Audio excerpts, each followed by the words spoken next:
Chop the fucking stock airbox pipe. Got chop her up good. Chop it up there, good, bud. And we're gonna run our fuse right through here, got a white hole thing there, and you know that. We're gonna slip her right in there. You got the old hose there, bud. No, the whole hose. See, she's got the whole hose. She's heat treated there too for the block yeah. there. You know, black might get a little hot. You know that.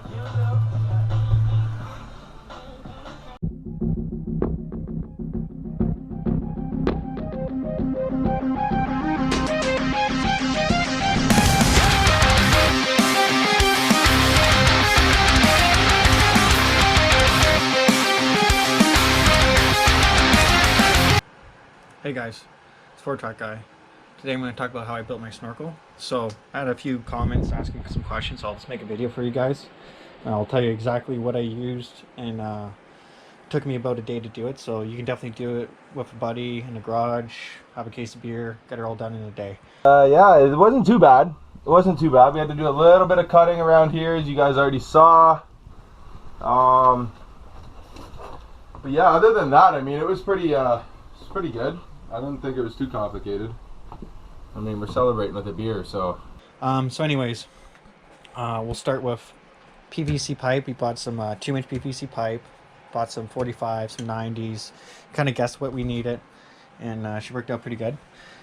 We also got corrugated exhaust hose. It's 2 3/8 on the inside. That's so it goes over top of the PVC pipe.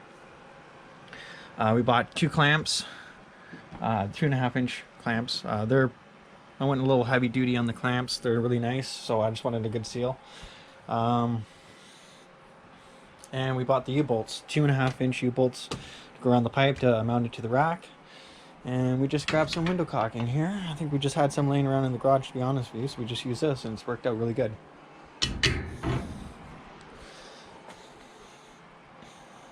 So another thing we used was breather lines, right? We grabbed I think 6 feet of 1/8 breather line. There should be four breather lines you got to run: gas vent, your fan vent, and your diff, your rear diff, and your front diff. So there should be 4. All the connections, actually, they're all ran right up here, and they already have connectors on them, so it makes it very easy to connect them and just run them up to the pod or up to your snorkel, wherever you want to run them. I just ran mine up to the pod, keep them out of the water. The handlebars usually don't go underwater, so I'm not worried about it. I also ran all my electrical, as you can see up here, keep it out of the water as well. That's another thing too, when you're doing a snorkel on your bike, make sure you dielectric grease all your electrical connections when you have this thing apart and you're building it. It doesn't hurt. So this is where we started off, was with the stock air intake. There's that little T I'm talking about. So we cut that off flush like that, so we can mount our corrugated exhaust hose on there. Once we did that, we also had to cut a hole in the fire wall here, this little fire shield or whatever you want to call it. Cut a hole there for the pipe to go through down to the frame down here, right?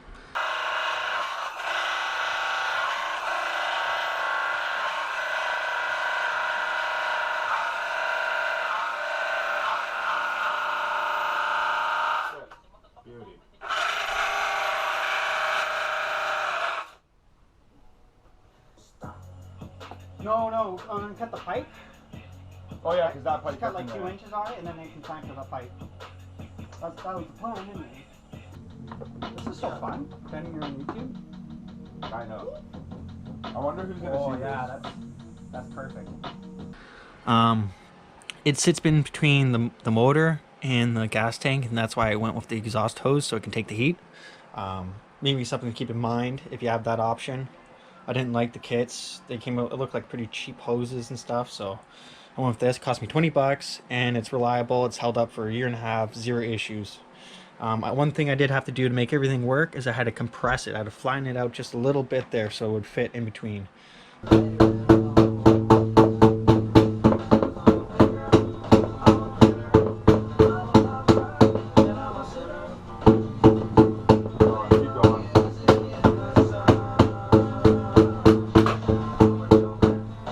So if you have a RINCON, this is something you got to do. You definitely got to.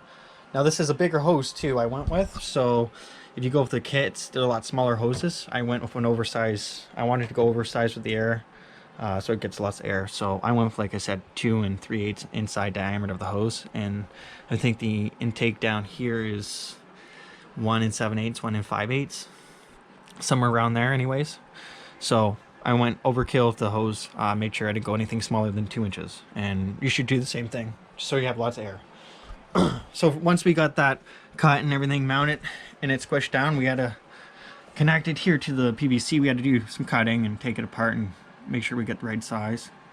To mount it, all we did was put 2 zip ties right there, if you can see, to the frame, and it's held up for like 1.5 years. So yeah, once we started with our PVC, we dry fitted everything, of course, and we ran it up here, and we started gluing a little bit at a time, making a little section at a time, until we got with the end result, which was this. It was ended up coming out really good. And then just fastened it down. I crossed 2 U-bolts there. Sorry, U-clamps. Just crossed them, tightened them up, and they're pretty sturdy. It's got a little bit of flex to it. That's okay. I don't mind. Still pretty sturdy. I can shake the whole bike with it, really. So look at that. It doesn't even move up here, really.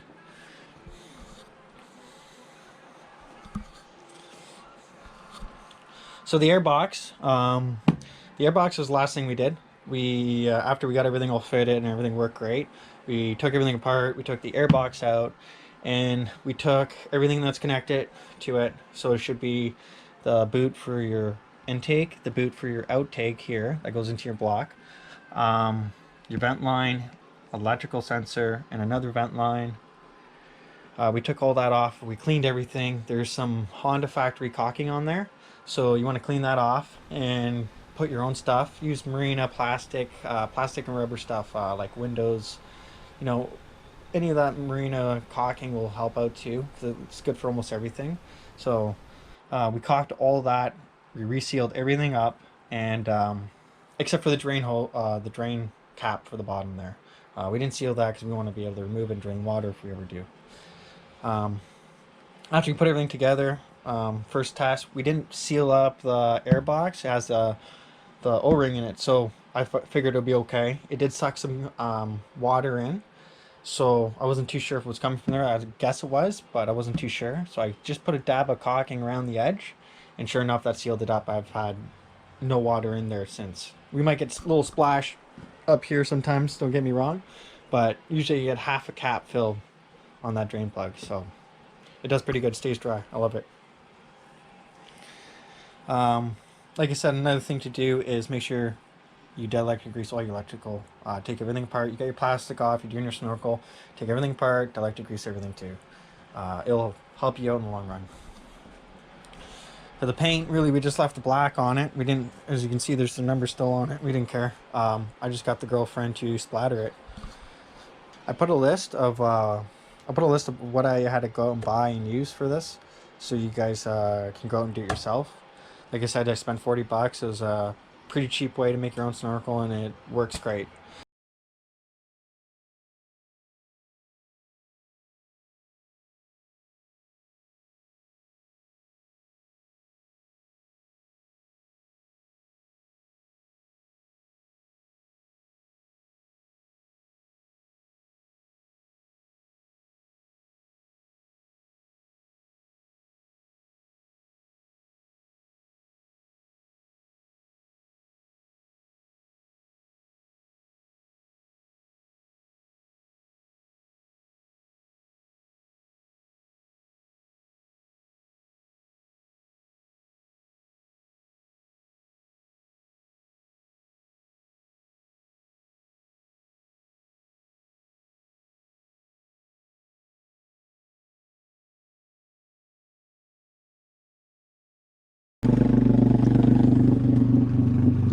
Alright, let's get the cedars in. Drop the cedars in.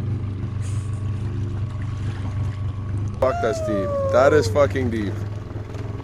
That is really deep.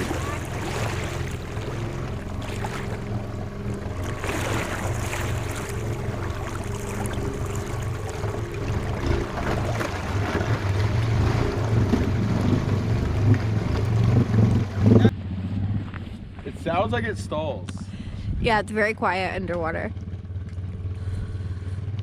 That is so deep. All the electrical is soaked.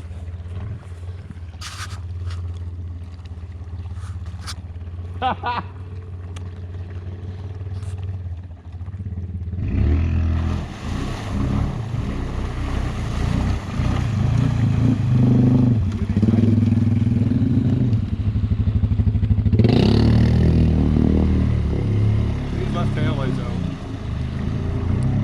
Oh, really?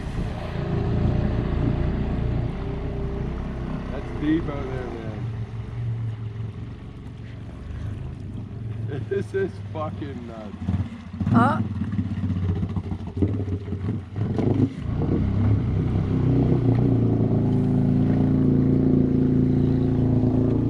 Is this the DPC's added? Yep.